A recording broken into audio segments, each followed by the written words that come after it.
자, 두 분 모셨습니다. 정원석 강남을 당협위원장 나오셨습니다. 어서 오세요. 안녕하세요. 네. 그리고 권현서 청년 부대변인 나오셨습니다. 네, 안녕하세요. 어서 오세요. 안녕하세요. 청년 부대변인. 네, 맞습니다. 어제 조국이가 오늘 새벽이죠. 오늘 새벽에 구속영장이 기각됐어요. 네.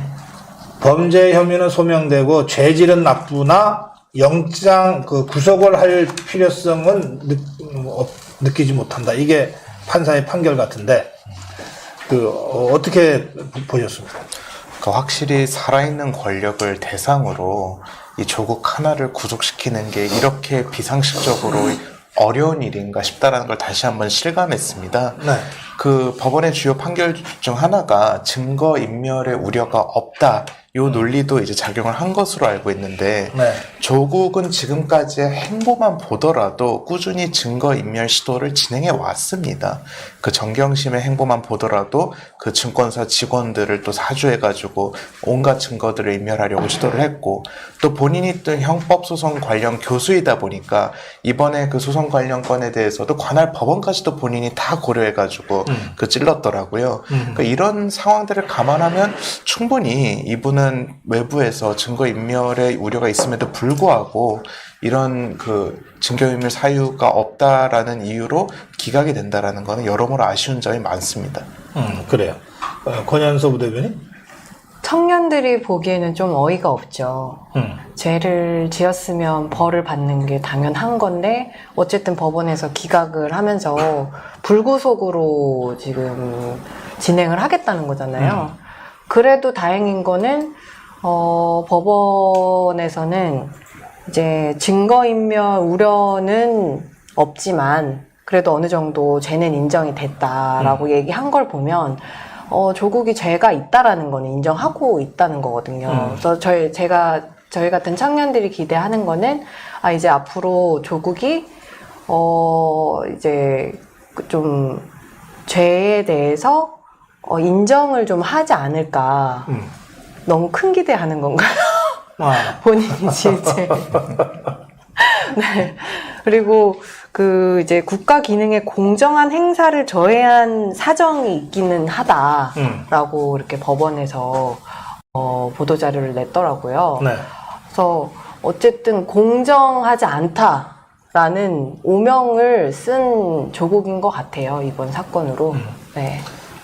증거인멸 안 할 범죄자가 세상에 존재할까요? 정확하신 말씀. 근데 사실 저희가 이 건에 대해서는 조국이 제일 우두머리가 아니다라는 거는 익히들 알고 계시잖아요. 조국보다 더 윗선이 있다라고 보잖아요. 저기 청와대 제일 높은 분이라고 저는 보거든요. 제일 높은 사람 누구? 있잖아요. 문모 씨. 그래서 저는 개인적으로도 그렇게 보고 제 주변에서도 그렇게 생각을 하는데 그거에 대해서 이제 조금 이제 가는 방향이 아닐까라는 생각도 합니다. 네. 그래요? 네. 조국이는 시작에 불과하다. 네. 조국이도 깃털이다. 네. 몸통은 따로 있다? 네. 그 몸통에 대한 수사로 가야 된다? 네. 그러니까 조국하고 유재수가 원래 잘 아는 사이가 아니었다라고 하더라고요. 근데 문모 씨라 그러는데 문 이상이? 국회에 있는 분 말고 청와대에 계시는 분이 있어요. 네. 자기 편만 중요하고 알겠어요. 다른 사람은 국민이 아닌 그분이 문재인이가 있습니다. 몸통이라고 자유파 국민들은 대다수가 생각하죠. 네네. 그나저나 이 국민들이 너무 화가 나서 너무 화가 많이 나서 그래서 내일 광화문에 많이 모이실 것 같습니다. 네. 예. 광화문에 많이 모이셔서 이제 국민들이 친문이 아니면은 깜빵에 들어간다. 그리고 친문이어야지 깜빵에 안 들어간다. 이런 거에 대해서 좀 비판을 해주시고 좀 많이 표현해 주셔야 될 것 같습니다. 요즘 이름 대고 다니기가 창피하다는 분들이 많습니다. 문씨들 중에서. 네. 예. 괜히 자기가 문씨라서 미안하다 이런 얘기를 하시는 분들이 있으시더라고요. 그런 분들이 많으세요. 네네. 다 뭐 문재인, 문희상 이러니까. 네. 그래요. 이 지금 그 패스트 트랙을 그 좌파들이 앞에서 밀어붙이고 있는데, 이제 오늘 아마 좌파들이 선거법 밀어붙이려고 하겠죠. 예. 그런데 그 한국당에서 비례한국당을 이제 대안으로 제시를 하는 바람에 저 좌파들이 아주 패닉에 빠져 있는 상태입니다. 네. 예, 민주당도 그럼 자기들도 만들어야 되는 거 아니냐 뭐 이런 얘기가 나오고 만약에 민주당에서도 비례민주당을 만든다면은 정의당, 평화당 같은 데서는 절대 그거는 용납 못한다 뭐 그리고 벌써 자기들끼리 싸움이 시작됐어요. 우선 비례한국당을 이제 한국당이 만들 때, 그건 이제 당대표도 만들겠다고 했으니까, 네. 그거 갖고는 더 이상 논란할 필요가 없죠. 네네. 민주당이 따라서 비례민주당을 만들 것 같아요? 어떨 것 같아요?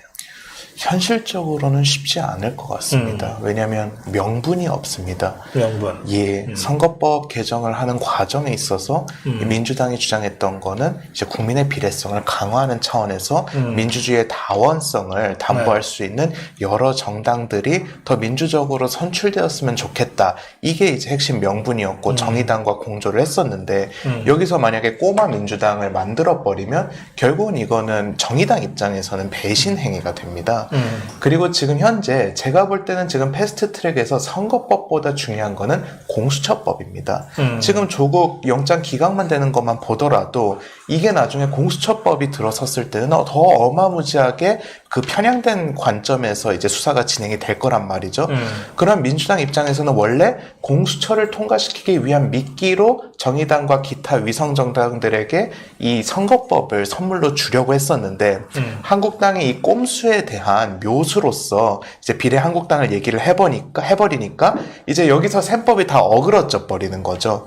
그래서 저는 나름대로 한국당이 잘 대응했다라고 생각을 하고 그리고 얘네들의 이런 위선적인 모습과 그리고 이제 이 선거법을 하나의 선물로서 생각했던 이 모든 그 얕은 수들이 이번 패스트트랙을 계기로 다 드러났다고 생각합니다. 그래요. 어떻게 보세요? 저는 그러니까 명분 때문에 차마 못 만들 거다라는 의견이시고요. 예. 예. 저는 네. 민주당이 네. 비례민주당을 만들었으면 좋겠습니다. 그리고 만들 거라고 생각을 하는 만들 게 거다. 뭐 정원석 위원장님 말씀하셨지만 워낙 위선적인 정당이잖아요. 자기네들 말 뒤집는 거는 뭐 별거 아닌 사람들이에요. 그래서 아마 자기네들 의석수 챙기기 위해서 어쩔 수 없다. 그리고 이미 공수처는 다 통과가 됐을 시점일 거거든요. 그래서 저는 만들 거라고 봅니다. 공수처부터 통과시켜 놓은 다음에 예. 만들 거다. 네네.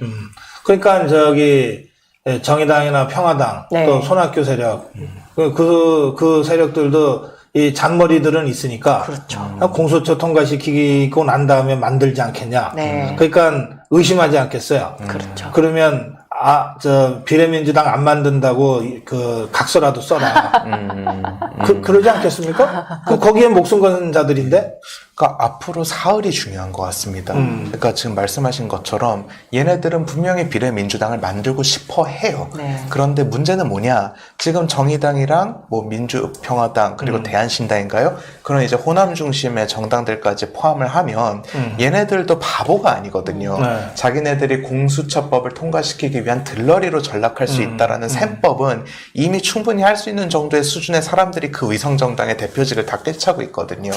그렇기 때문에 이제 민주당이 아마 본격적인 선언을 해야 될 겁니다. 우리는 너무 만들고 싶은데 어찌되었든 대의를 위해서 우리가 뭐 비례민주당을 포기하겠다 이런 거를 하지 않는 이상은 우리가 이 틈을 파고 들어가지고 공수처법이라도 막아서는 그런 관점을 택하는 게 맞지 않을까 저는 그렇게 생각하고 있습니다. 예. 아까 문시성 얘기가 잠깐 나왔는데 네. 그죠? 문시성 가진 분들 문재인, 문정인, 문희상만 아니면 부끄러워하실 필요 없습니다. 맞습니다. 그리고 또 네. 한마디 더 하셨네. 홍시성 가지신 분들 홍준표, 홍영표, 홍익표만 아니시면 괜찮아요. 정말 현명한 분들이 너무 많으시네요. 이제 외할머니도 문씨십니다. 네. 그래요. 우리 청년 정치인들 두 분과 지금 말씀 나누고 있는데, 오늘 11시부터 홍보 전단지 나눠주는 행사는 당협에서, 253개 당협에서 다 예정대로 한다 그러대요? 예, 하고 있습니다. 좀 빨리 가셔야 되겠네. 네. 그런데 이렇게 홍보 전단 나눠주면, 예전하고 받아드시는 시민들 반응이 있잖아요. 예. 그거 좀 다르지 않아요? 어떻게 느끼세요?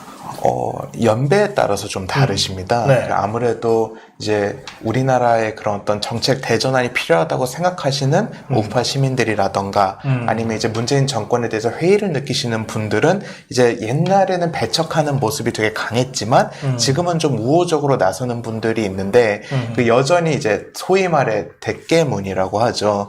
여전히 그런 문재인에 대한 기대 심리가 있는 사람들도 생각보다 적잖이 있다라는 게 이제 확인이 되고 있습니다. 얼마나 돼요? 10명 하면, 옛날에는 저희들이 완전히 분리했던 상황이었어요. 7대3? 대깨문이 7이었죠. 근데 지금은 이제 귀화하신 분들이 좀 많으셔가지고, 요즘 한 5대5 정도까지 맞춰진 것 같습니다. 아니, 5대5라고 치더라도 예. 5가, 예. 다 대깨문은 아닌 것 같은데. 그렇죠. 예. 그러니까 이 복합적인 것 같습니다. 또 이 한국당에 대한 이제 이미지 관련해가지고 불만이 있으신 분들도 있고, 그리고 또 이제 한국당을 다시 보는 분들도 있고, 이제 그 여론 추이는 장기적으로 봤을 때 우리한테 유리하게 가지 않을까. 그래요? 어떻게 예. 느끼세요? 저는 사실 황 대표님 취임 전과 후로 좀 나뉜다고 보거든요. 네. 황 대표, 황교안 당대표님이 당대표 되고 나서 처음에 이제 국회의원 선거 치르시고, 그 다음에 삭발하시고, 단식하시고 하다 보니까 네. 젊은 사람들도 자유한국당 이제 좀 기대할 만하다라고 생각을 하고 있어요. 그래서 그런 기대감에 좀 부응하기 위해서 네. 저희가 지금 이런 투쟁을 하고 있는 건데, 네, 앞으로 더 열심히 해야겠죠. 근데 예. 이제 삭발하고 단식 투쟁하고 네. 또 대중 집회하고 그게 이제 우리 10대, 20대 젊은 청년들한테는 그게 낯선 광경 아니겠어요? 그렇죠. 그러니까 특히 당 대표가 네. 황교안 대표가 직접 삭발하고 단식 투쟁하고 병원에 실려가고 대중 집회 앞에 서고 할 때 이게 한국당이 진짜 야당답게 잘하네라고 느끼는 분들도 계시겠지만 네. 젊은 세대들 중에는 저거 뭐 수구 아니냐, 극우 아니냐 이렇게 느끼는 사람들도 있을 것 같은데. 네, 그렇게 느끼실 수도 있어요. 근데 그거는 이제 어떤 좀 편향된 생각을 갖고 있는 친구들의 생각인 거고, 네. 이제 좀 중도에 있다라고 하던 친구들은 이제 좀 많이 우리 쪽에 기대를 하고 있는 상황. 저희 쪽으로 다 넘어왔다라고 할 수는 없지만, 네네. 충분히 이제 앞으로 바뀔 수 있다라는 기대를 하고 있습니다. 그리고 어떤 기대요? 문재인 정권이 너무 못하고 있기 때문에. 우리 쪽에 대한, 한국당에 대한 어떤 기대가 젊은 층에 있는 것 같습니까? 일단 기본적으로 10대, 20대는 그 황교안 대표님의 지난 행보에 대해서 그렇게 안티층이 형성되어 있지는 않습니다. 왜냐면 기본적으로 정치에 무관심한 친구들이 어쨌든 과반 이상이고, 그리고 또 단식과 삭발 등이 지금까지 정치인들이 썼을 때는 굉장히 수단적으로 남용이 됐었다라면 그 황 대표님이 했던 거는 굉장히 진정성이 있었거든요. 그래서 대표님이 처음에 삭발했을 때 저희 우파 진영 안에서도 우려의 목소리가 있었지만 그게 이제 10대, 20대들이 그걸 패러디 시켜가지고 온라인상에서 이걸 유통을 시켰고, 그리고 단식도 애들이 어떻게 이제 얘기가 바뀌냐면 처음에 저걸 또 왜 해? 이러다가 사람이 8일을 단식하면 쓰러지는구나. 문재인 대통령 30일을 버텼는데, 그래서 누가 거짓말을 하는 건지 명확하게 드러났다라는 거죠.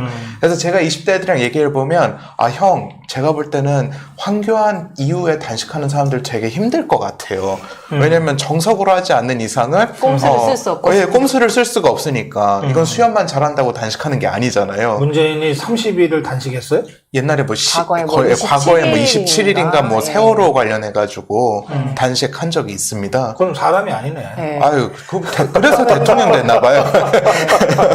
예. 그러면서 그때 이제 화제가 된 게, 황교안 대표 1일차하고 문재인 1인차 이렇게 비교를 한 거예요. 근데 8일차쯤에 이제 네. 황 대표님은 거의 누워서 아무것도 못 아니, 하셨잖아요. 5일차부터 누워있었지. 네. 근데 문재인은 광화문에서 이제 얘기하고 활보하고 걸어다니는 그런 사진들이 인터넷상에서 청년들한테는 좀 화제가 됐었거든요.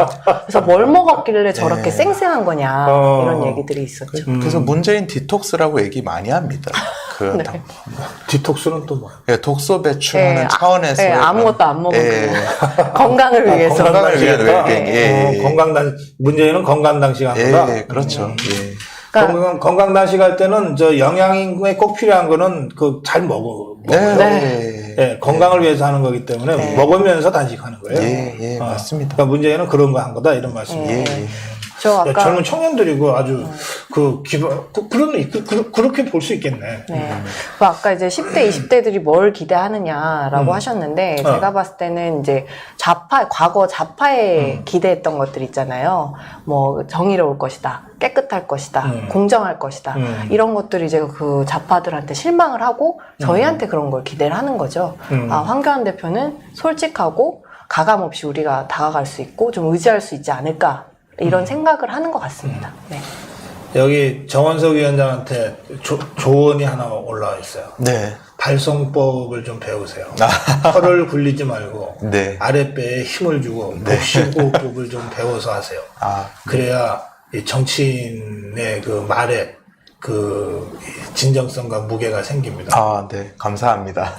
저보다 동생이거든요. 아, 그래요? 네. 88년생이면 네. 제가 87년생인데, 사실 되게. 안 그래 보이는데? 네. 아, 제가 노안입니다.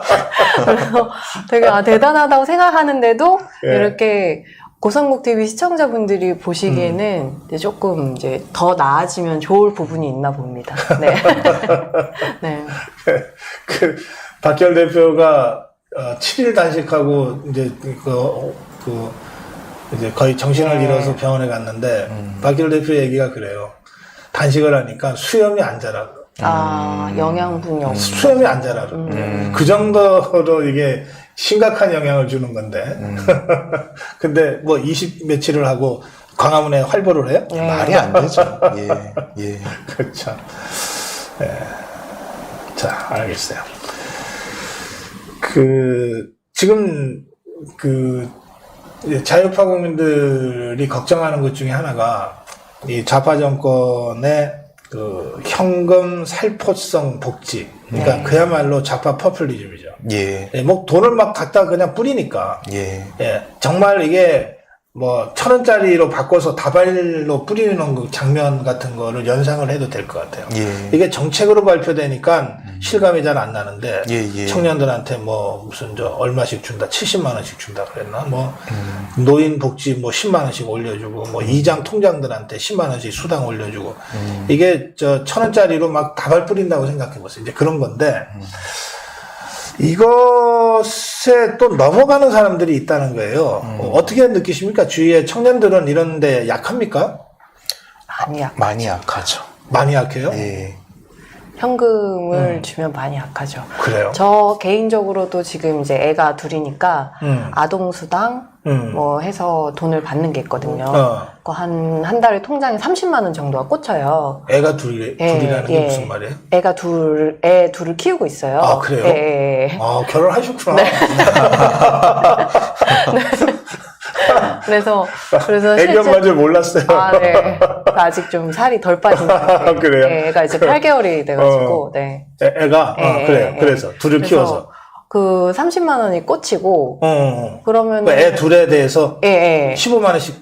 예, 10만 원? 20만 원? 예, 20만 원 이렇게 꽂혀요. 그리고 제 동생들도 이제 경기도에 사는 동생들은, 용돈이라고 10만 원씩 준대요, 성남시에서. 용돈을 줘요? 예. 성남시에서 용돈이라고 10만 원씩 통장에 꽂아준대요. 그래요? 근데 그러면은, 저야 이제 확고한 가치가 있기 때문에, 이거 우리 빚이야. 알고 있지만, 제 동생 같은 경우에도 당장 내가 쓸 용돈 10만 원 주면 좋아해요. 좋아하겠다. 예. 엄마, 아빠 몰래 쓸 수 있는 10만 원이 생겼다. 고등학생이거든요. 그거에 대해서, 내가 이거. 고등학생한테 돈을 줘요? 예. 고등학생들한테 용돈이라고 돈을 주거든요. 그래서 그거에 대해서 이거 엄마 아빠 몰래 내가 친구들하고 떡볶이 사 먹고 뭐 운동화 사고 할 돈이 생겼다고 해서 저한테 좋다 언니 너무 좋다 이렇게 얘기를 그러면 하더라고요. 그 용돈 받는 애들은 그 이재명이 좋아하겠네. 그렇죠. 저도 은수미 이재명이는 좋아하죠. 기억할 거야. 예, 은수미를 좋아하죠. 좋아하는구나. 예, 예. 성남에서 가는. 예. 그러니까 지금 이게 사실 큰일이 난 거예요. 예. 실제로 뭐 수당 받으신 거 있으세요? 저는 뭐 없는데 저도 제 주변에 20대들은 뭐 경기도 아니면 서울권에서 월 30에서 50 사이를 받는 애들이 많이 있습니다. 그런데 이제 정치적 스탠스가 지금 저희 대변인처럼 확실하신 분들은 설령 그거에 수혜를 입다 하더라도 이거는 이제 뭐 아니다 아니면 내가 좀 더 발전하는 데 쓰겠다 이런 관점이 있는데 이게 안타깝게도 이 돈을 굉장히 쉽게 생각하는 부류의 젊은 층들도 많다라는 거죠. 그래서 뭐 50만 원 뭐 그거 3개월 6개월 받으면 해외여행도 좀 다녀오실 수 있고 맞아요. 그리고 뭐 시계네 옷이네 이런 거 그냥 사는 용도로 쓰시는 분들도 있고 결국 똑같은 돈을 주더라도 그걸 유의미하게 쓰고 현명하게 판단하는 젊은이도 있지만 아무래도 상대적으로 이거를 헤프게 쓰는 사람들이 더 많이 있고 그렇죠. 이걸 정치적으로 저 사람이 나를 도와줬네 하면서 되게 잘못된 사고를 가질 확률이 높죠. 이 좌파들이 이걸 나눠주는 거는요, 나눠주니까 표가 되더라는 경험 속에서 맞습니다. 그렇죠. 하는 네. 거잖아요. 그러니까, 네. 돈 주면 받고 표는 다르게 찍자라고 말은 하지만 그게 잘 안 되는 것 맞아요. 같아요. 예. 네. 진짜 받으면은 마음이 글로 가게 돼 있나 봐. 맞아요. 네. 어. 근데 이게 진짜 무서운 게 좌파식 현금 살포 정책인 거잖아요. 그래서 뭐 제 동생 같은 경우는 고등학교 때부터 그냥 스며드는 거예요. 걔 인생에서. 아하. 20대, 30대 친구들은 스며들어서 돈 받는 걸 나중에 안 주면은 그게 권리인 양. 아하. 왜 안 주냐. 이렇게 되는 거죠. 사실 그게 우리가 나중에 돈을 벌고 했을 때 갚아야 될 빚이잖아요. 그게 10년, 20년 베네수엘라로 후에. 가는 기차표인데. 맞습니다. 그렇게 길들여지는 거예요. 맞습니다. 그래서 근데 이게 점점 이제 커질 거니까 이 그게 좌파 문제인 정권 때문에 나라망한다고 생각을 하는데 네. 선거에서는 또 나눠준다는 좌파를 또 찍어. 맞습니다. 어. 이게 어쩔 수가 없이 도돌이표가 되는 것 같아요. 네. 근데 이게 문재인 정권이 들어서면서 더 심해졌다라는 게 문제인 거거든요.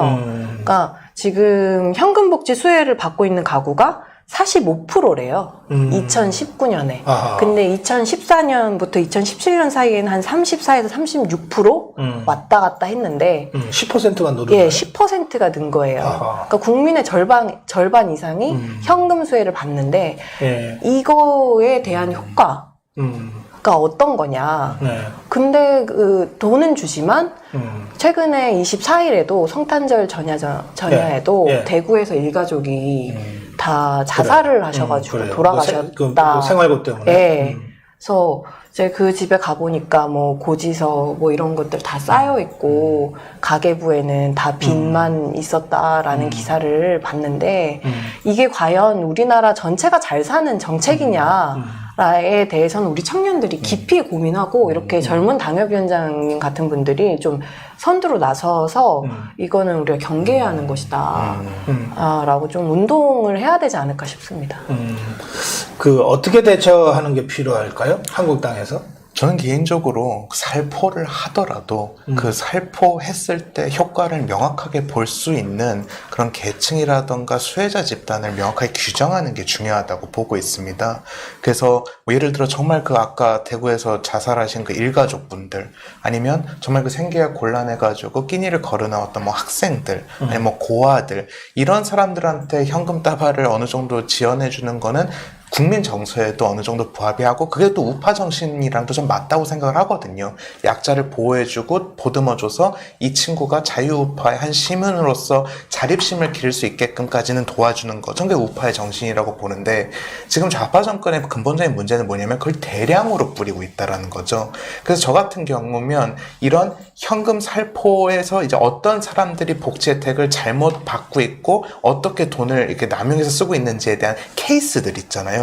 그걸 대량으로 모아가지고 그거를 아예 스토리로 방출을 하면서 이게 과연 우리나라가 올바르게 돈을 쓰는 방식이냐라는 차원에서 그런 명분 싸움을 다시 재점화시키지 않을까 싶습니다. 그러니까 주장은 알겠는데 예. 당장 넉 달 후에 선거를 치러야 되잖아요. 예. 그리고 그 좌파들은 그렇게 현금 살포해서 표를 지금 모아가고 있잖아요. 예. 그러니까 한국당이 어떻게 대처해야 되나요? 저는 그 악용 사례들을 그 살포된 그 현금 그 수혜를 입은 사람들 중에서 분명히 그 악용한 사람들이 있어요. 뭐 정말 극단적으로 얘기하면 뭐 청년들 중에 그 수당을 받아가지고 뭐 성매매 비용으로 썼다. 뭐 없겠어요? 전수조사 해보면. 그래서 그런 어떤 극단적인 사건들을 저는 모아가지고 이게 과연 문재인이 원하는 청년 그 지원 제도의 취지냐. 청년 그 지원 제도의 취지는 이 친구가 취업을 해서 자립심을 얻기 전까지 아니면 뭐 대학교 진학을 하기 뭐 전까지 그걸 금전적으로 최소한으로 돕는 차원에서 만든 건데 그걸 좀 악용하고 있다라는 거를 최대한 모아서 저는 그걸 설득하는 기제로 써야 된다라고 사실 이게 굉장히 어려운 문제거든요. 네. 이미 현금을 받아서 그거 수혜 입은 사람들의 마음을 돌린다는 거는 어려운 문제지만 우리가 이럴 때는 좀 극단으로 가야 된다고 생각을 해요. 그래서 이미 자유한국당에서는 베네수엘라식 정책에 대해서 문제점을 지적을 하고 있지만 그것보다 조금 더 좀 공포감을 조성해야 할 필요가 있는 것 같아요. 이게 사실 북한식 배급주의하고 거의 닮아가고 있는 거거든요. 그래서 우리나라 미래에 대해서 좀 자유한국당이 그림 같은 거라든지 아니면 좀 구체적으로 뭔가 그려서 자꾸 보여줘야 할 것 같아요. 당신네들 이제 뭐 통장, 그러니까 저는 이제 그 좀 1차원적인 얘기를 하는 건데 통장에 뭐 150만 원이 월급이 나중에 들어온다. 그럼 당신 통장에 남는 건 세금 제하고 20만 원밖에 안 될 거다. 뭐 이런 식이라든지. 이게 다 결국은 이제 사람들한테 젊은 청년 세대들한테 그 좌파가 감행하고 있는 이 현금 살포 복지가 네. 얼마나 그 나쁜 건지 네. 잘못된 건지 네. 이런 거를 마약 같은 알리자는 거거든요. 거잖아요. 네. 그래 알려요. 근데 지금 두 분이 말씀하시는 그런 걸로는 좀 이 부족하죠. 짧은 시간에 아주 임팩트 있게 알리는 거가 한계가 있지 않을까 싶어요. 맞습니다. 네. 그건 그렇죠. 제가 제안 하나 할까요? 네, 네. 부탁드립니다. 아까 제발. 받으신다 그랬죠. 네. 그거를 이제 반환하는 거예요. 국가에다가요. 아니요. 어디다가? 그 국가에 반환하면 그 좌파들이 그렇죠, 그거 또. 받아서 또 딴 데 쓸 거 아니에요. 네. 이게 아마 실정법이 어떤지 모르겠는데 저는 광화문 광장에서 불태웠으면 좋겠어요. 네. 네, 이게 우리 젊은 청년들을 우리 국민을 좀먹는 마약과 같은 거잖아요. 네? 옛날에 양담배 수입 금지됐을 때 네. 양담배 밀수 들어오는 거 쌓아놓고 불태웠어요. 지금도 콜롬비아나 이런데 마약 국가들에서 마약 압수하잖아요. 네. 그 돈으로 따지면 수십조에 해당되는 그 마약 쌓아놓고 불태워요. 보여주는 거죠. 예? 담배도 불태우잖아요. 그러면 지금 우리 젊은 세대들한테 이 살포되는 현금, 이게 마약 이상으로 더 위험한 거잖아요. 네. 네. 우리가 그렇게 생각하잖아요. 네. 그죠? 이거야말로 정신을 좀 먹는 거다. 네. 예? 그 마약보다도 더 위험한 거니까 나는 이거를 불태우겠다. 이 정도 되면 모든 언론이 일단 취재는 하지 않을까요? 그렇죠. 저희가 의지를 보여줄 수 있는 거죠. 그 예, 근데 이게 아마 중앙은행 법인가 뭔가에 뭐 하여튼 실정법에 좀 저촉되는 측면은 있을 거예요. 뭐 화폐훼손 예, 관련해서. 화폐훼손 관련해서. 예. 뭐 잠깐 갔다 오지 뭐. 애기 봐줄 사람이 없나? 아니 그러니까 아무 돈이나 막 하면 안 돼요. 내가 이 좌파 정부로부터 받았다. 그런데 나는 이 돈은 정말 이거는 내 정신을 좀 먹는 것 같다고 생각해서 나 이거를 내가 태우겠다. 네. 나는 이런 복지 필요 없다. 그 상징적인 퍼포먼스를 하겠다. 네. 이건 여러 사람이 돈을 막 이렇게 쌓아놓고 할 필요도 없어요. 그냥 한 명의 깨어있는 시민이 해도 되는 일이거든. 맞습니다. 그러나 그 임팩트는 두 분이 말씀하신 그런 교과서적인 막 그렇죠. 홍보를 백날 한다고 해서 이게 네. 전달이 잘 안 되지 않냐 말씀이에요. 저는 아이디어가 제가 하나 좀 있어요. 극단적인 아이디어인데 예, 현금 불태우면 불법이라고 좀 했어요. 모조 집회로 하자 이런 아이디어 나오는데 아니 뭔가 청년들한테 이게 충격을 줘야 되는 거 아니에요? 예? 맞습니다. 저는 아이디어가 하나 있는데 그 수당받는 수혜자 청년들 한 1000여 명에서 10,000여 명을 광화문에 모아가지고 그 30만 원, 50만 원 받은 거, 그 당일에 받은 것들을 다 인출한 다음에 네. 한국당에 기부하는 퍼포먼스를 보이는 것도 저는 괜찮다고 생각을 합니다. 근데 그거는 한국당이 좌파 포퓰리즘과 싸워야 되는 정당이 네. 그거 후원금 받아가지고 좌파의 돈으로. 그는 논란이 좀 있을 수 네. 있겠어요. 예, 하여튼 저희가 계속 고민 좀 해보겠습니다. 동전으로 바꿔 태우자 그러네요. 그러면 실제로는 동전을 안 타니까 퍼포먼스 효과는 있고 네, 네. 화폐 태웠다고 하는 이 실정법은 피해갈 수 있지 않냐 네, 이런 네. 의견이시고 애기 봐줄 사람 없으면 잘 봐주겠답니다. 너무 감사합니다. 저 사실 제가 지금 하고 싶은 얘기도 그거예요. 돈 개인한테 10만 원, 20만 원 주지 말고 저 지금 애기 맡길 때 없어가지고 엄청 고생하면서 왔거든요.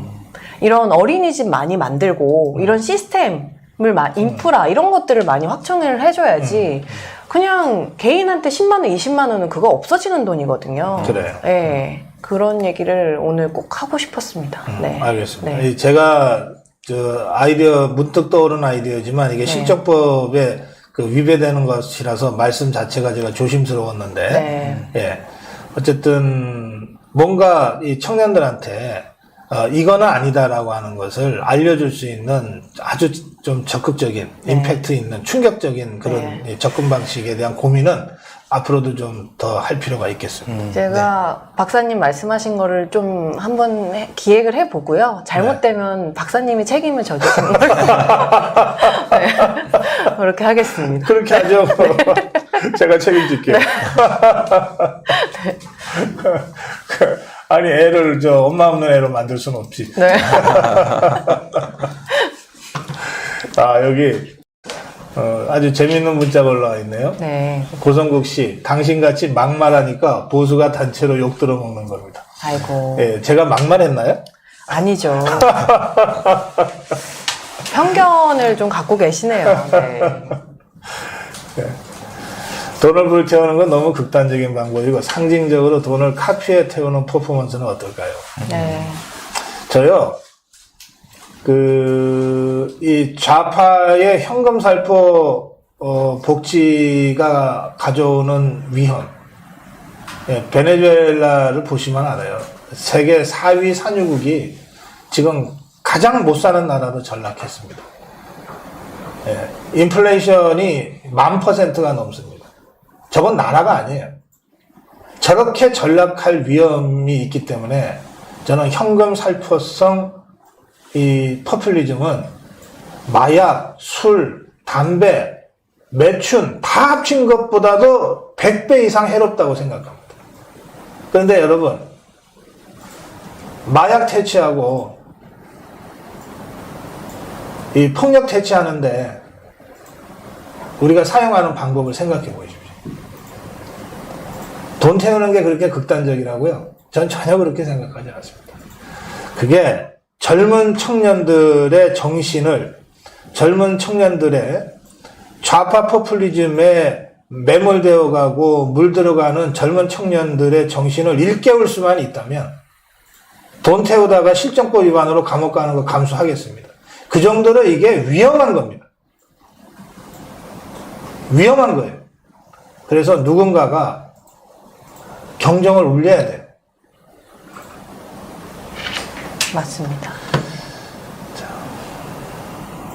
저를 극우라고 해도 어쩔 수 없습니다. 제가 이 대목은 제가 양보할 수가 없습니다. 예. 맞는 말씀. 마지막 질문 제가 주제로 가겠습니다. 네. 한국당이 쇄신해야 된다 그러고 또 어쨌든 더 젊어져야 된다. 네. 이미지상으로도 그렇다. 네. 저는 사실 쇄신하려고 그러면 생물학적으로 더 젊어져야 된다고 생각하거든요. 네. 예. 60대, 70대, 80대의 어르신들이 전면에 나서서 쇄신하자고 얘기하면 이게 좀 안 맞잖아요. 네. 예. 네. 그 비주얼로도 잘 안 맞잖아요. 예. 그래서 노장청이 조화롭게 그 역할을 나눠서 해야 되지만 적어도 대중한테 국민한테 보이는 모습은 좀 더 젊은 모습이어야 된다 이렇게 저는 생각합니다. 그런데 이제 제가 두 분한테 드리는 질문이 근데 한국당은 젊어져 가고 있는가? 젊어지고 있는가? 어떻게 느끼세요? 한국당은 젊어져야 하죠. 정확히 말하면 아직 그 여러 가지 안들이 있기는 하지만 지금 저희들이 본격적인 실행에 옮긴 거는 아니기 때문에 이제 뭐 각종 매스컴에서 이제 청년들을 어떻게 활용하겠다라는 그 계획은 조금씩 나오고 있지 않습니까? 근데 제가 오늘 이 자리를 빌려서 꼭 말씀드리고 싶은 거는 자유우파가 제대로 된 혁신을 하고 싶다면 맹목적으로 젊은 사람들만을 대량으로 내세우는 거에 대해서는 전 반대입니다. 왜냐면 우리가 지금 싸우고자 하는 좌파의 핵심 세력은 586 세대입니다. 그럼 그 586 세대를 가장 효과적으로 쳐낼 수 있는 방법이 뭐냐면 그 586 세대를 낀 세대로 규정을 지어가지고 20, 30, 40대랑 그리고 60, 70대 이 두 그룹을 연합시켜가지고 세대 포위론으로 저는 전략을 짜야 된다고 생각을 합니다. 자유한국당이 젊어졌네? 이거를 언론상에 알리기 위해 필요한 젊은이들은 생각보다 숫자가 많이 필요하진 않습니다. 극단적으로 자유한국당이 뭐 지역구 250여 명의 후보들 중에 반을 청년들로 한다고 해서 과연 청년들이 자유한국당이 바꿔주나 하면서 뽑아줄까요? 저는 거기에 대해서는 동의하지 않습니다. 오히려 상징성 있고 투쟁할 준비가 되어 있고 그리고 우리 자유한국당을 지지해 주셨고 지금까지 수고해 주신 시니어분들 계십니다. 그분들과 함께 연합해서 이 세대 포위론을 명확하게 실현할 수 있는 그런 젊은이들을 내세워야 양쪽에서 환영받는 젊은이들이 되는 거지 무작정 젊다 그래서 뭐 늙은 분들은 물러나라 이런 식으로 한다라는 거는 뭐 저는 자유한국당의 정신과도 맞지 않다고 생각합니다. 그래서 말씀하신 것처럼 젊은 세대를 어느 정도 내세워서 매스컴적 효과를 기대하는 거는 저는 굉장히 합리적이고 필요하다고 보지만 그렇다고 해서 뭐 국회의원 반을 잘라서 반을 젊은이들로 채운다. 그럴 젊은이들도 많이 없고 그리고 그렇게 해서도 안 됩니다. 저는 준비된 젊음이 가장 중요하다고 생각하고 준비되지 않는 젊음이 정치권에 함부로 들어왔을 때에는 나중에 5만 가지 우파 망신을 다 시킬 겁니다. 그래서 그래요. 그 부분은 확실하게 말씀드리고 싶습니다. 자유한국당 지금 젊지 않죠. 근데 민주당도 젊지 않습니다. 근데 민주당이 다른 분들이 느끼기에는 젊어 보이는 이유가 뭐냐면 스피커 몇 명만 젊은 거예요. 맞아요. 그래서 근데 보면은 자유한국당 같은 경우에는 어떤 의사결정 과정에서 청년들이 많이 빠져 있거든요. 대신에 뭐 어디 내세워야 하는 자리에서만 이제 몇 명 고정된 청년층들이 내세워지고 있는 건데 그런 부분에서는 자유한국당이 젊어지기 위해서 의사결정 과정부터 청년들을 투입을 시켜야 된다라고 생각합니다. 저 같은 경우에는 지금 자유한국당에 입당한 지 거의 한 10년 정도 되거든요. 그래요? 대학교 한 3, 4학년 때부터 입당을 했으니까요. 그래서 저 같은 청년이 사실 작년 지방선거 때 이제 공천을 신청을 했었는데 그 낙천이 됐어요. 예, 나이가 더 많으시고 전과도 있으신 분한테 그 자리를 내드렸거든요. 근데 그때 이유가 너는 다음이 있으니 이라는 거였어요. 그래서 그때 굉장히 실망했겠다. 네, 그래서 아까 전과가 생길까봐 제가 좀 걱정했어요. 제가 유일하게 내세울 수 있는 게 전과 없는 거예요. 나이 들고 전과되면 공천 받으니까. 네, 그래서 좀 그런 부분에서는 자유한국당이 그 보여주기식으로 청년들을 내세우지 말고 실제로 적재적소에 좀 넣어 주셔가지고 실제 일을 할 수 있는 자리를 좀 주셨으면 좋겠다라는 생각을 합니다. 다만 지금 제가 지금 청년 부대변인이잖아요. 청년 부대변인이 거의 10명으로 같이 모임처럼 이제 같이 활동을 하고 있거든요. 이런 거는 자유한국당에서 거의 최초로 있는 일이에요. 황교안 대표님이 워낙 또 청년을 귀하게 여기시고 귀하게 쓰시길 원하셔서 저희가 이런 집단이 형성이 된 거거든요. 이런 시도는 굉장히 신선하고 그리고 다른 당에서도 우리 청년 부대변인이 시작을 하니까 다 따라서 했어요. 민주당하고 맞아요. 정의당하고 뭐 청년 대변인이라면서 만들었는데 저희가 그 어떤 당보다 열심히 활동을 하고 있으니까요. 네. 네, 앞으로 좋은 불씨가 지펴지기를 기대하겠습니다. 네. 그래요. 지금 두 분은 내년 4.15 총선 출마 준비를 하시나요? 저는 안 합니다. 네. 왜 안 해요? 저는 아까 또 정원석 나이에 밀릴까봐? 네, 정가 기록이 없어서 정원석 당협위원장이 예. 얘기를 했지만 예. 청년이라고 무조건적으로 출마를 한다거나 그건 옳지 않다고 봅니다. 그러니까 제 네. 개인적인 기준은 저는 뭔가 단계를 거쳐가는 게 필요하다고 생각을 하지 지금이 좋은 기회다 해서 뭐 국회의원에 공천을 신청을 한다거나 이거는 옳지 않다라고 생각을 하고 있는 사람이라 옳지 않은 길을 가고 있는 거예요? 그건 아니고 이제 너무 확고한 신념이 있으시니까 저 같은 예. 경우에는 아직 이제 단계를 거쳐가는 사람인 거고요. 네. 그리고 우리 정원석 위원장은 강남을? 예, 강남을입니다. 그래서 지금 예. 총선 준비하고 계시죠? 예, 지금 물밑 작업은 하고 있고요. 근데 이제 예비 후보 등록을 아직 안 했습니다. 근데 이제 당원분들이 이제 많이 물어보세요. 아니 왜 우리 위원장님은 예비 후보를 등록을 안 하냐?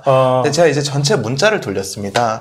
지금 상황이 패스트트랙 전국에 지금 통과되냐 마냐인 상황이고 네. 지금 투쟁 전국인데 지금 이 상황에서 패딩 입고 자기 이름 달고 명함 뿌리는 게 과연 이게 자유우파 정신에 맞는 것이라고 생각을 하십니까?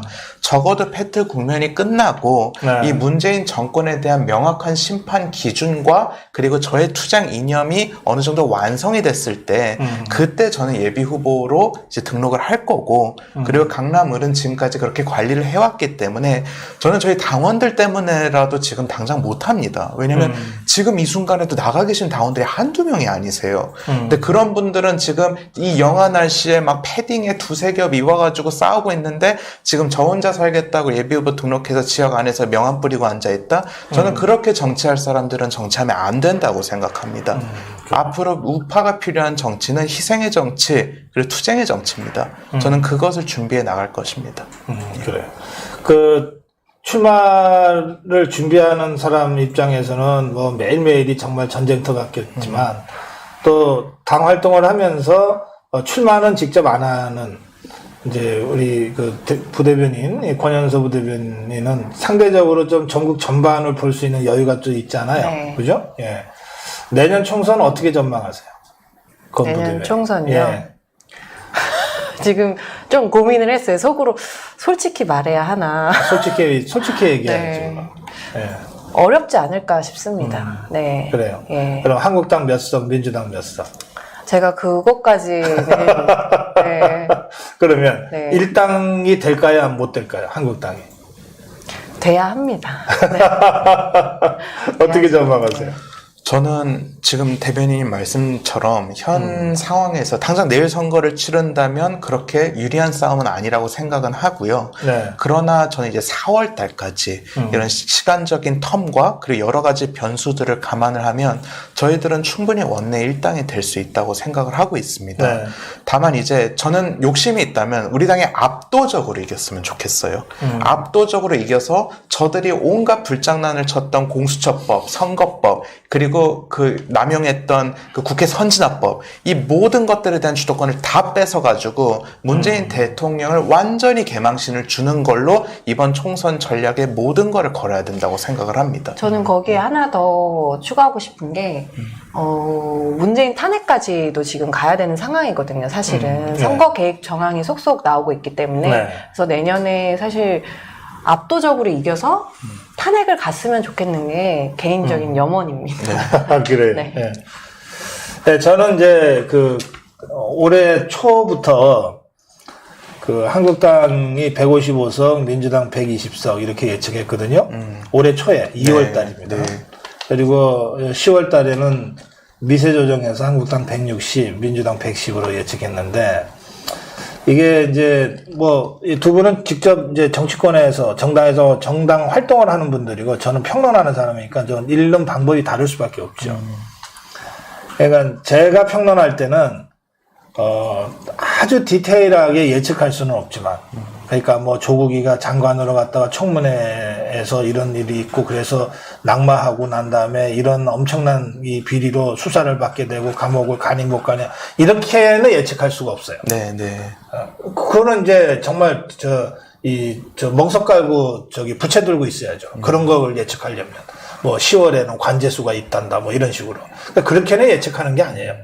그런데 전체적으로 1년 후에 올해 2월에 내년 4월 총선을 제가 전망한 거니까 1년 2개월 후에 정치 상황을 예측한 거잖아요. 그거는 이 역학관계 속에서의 추세를 과학적으로 예측하는 겁니다. 문재인은 그 지지율이 어떻게 될 것 같다. 그다음에 이 좌파들의 내부 분열은 어떻게 올 것 같다.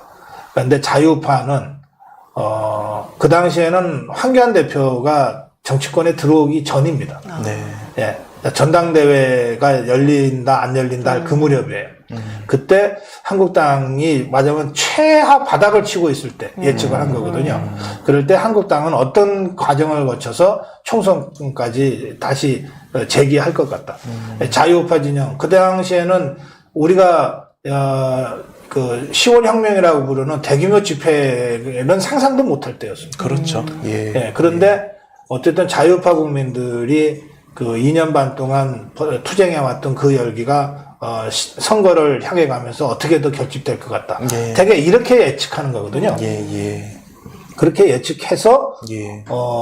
그 155 대 120 이렇게 나오는 거예요. 예. 그러니까 아직도 이제 현장에서 뛰는 두 분은 쉽지 않은 선거다라고 말씀하시는 건데, 그러나 올해 초하고는 많이 달라졌죠. 많이 다르죠. 많이 그렇죠. 다르죠. 예. 예, 또 두 분 예. 전망에도 보면 지금보다는 내년이 좀 더 자유파한테는 유리하게 될 겁니다라고 하는 믿음이 또 있잖아요. 네. 또 그런 정도의 예측을 하면서 말씀하시잖아요. 예, 네. 예. 예. 예, 그러니까 제 말대로 된단 말이에요. 네. 그러니까 이제 더 이상 한국당은 바닥을 찍을 일이 없기 때문에 예, 전 잘 될 것이라고 생각하고 있습니다.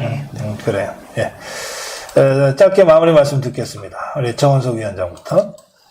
예, 그동안 올 한 해 정말 많은 일들이 있었지만 우리 고성국 박사님 포함해서 자유우파의 시민들께서 함께 해주셨기에 정말 무에서 유를 창조하는 과정에 이르렀습니다. 많은 것들을 해냈고 내년에는 기적이라고 할 수 있을 정도로 우리 진영의 승리가 있을 것이라고 생각하고 있습니다. 저부터 강남에서 최선을 다해 뛰고 그리고 좋은 성적으로 좋은 결과로 보답하도록 하겠습니다. 그래요. 예.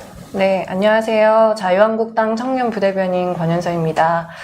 제가 이제 청와대에 근무하면서 박근혜 대통령 탄핵 국면을 보고 그때 정말 좀 안타까운 마음이 더해지면서 좀 속상한 마음이 더 많았어요. 그래서 그때 다짐했던 것들이 몇 가지 있습니다. 그 중에 하나가 너희 문재인 정권 잘 되나 두고 보자 였어요. 근데 역시나 잘 안 되고 있습니다. 제가 앞으로 계속 두고 볼 겁니다. 그리고 계속 공격할 겁니다. 우리 고성국 TV를 시청하는 많은 시청자분들의 응원이 우리 자유한국당을 지금 세워주시고 있는 거라고 생각을 합니다. 많이 도와주시고요. 저희 청년들도 어르신들 보기에 겸손하면서 능력 있는 모습으로 앞으로 한 발자국씩 나아가겠습니다. 감사합니다. 그래요. 고맙습니다. 네, 권현서 한국당 청년부대변인 그리고 정원석 한국당 강남을 당협위원장 두 분과 말씀 나눴습니다. 고맙습니다. 감사합니다.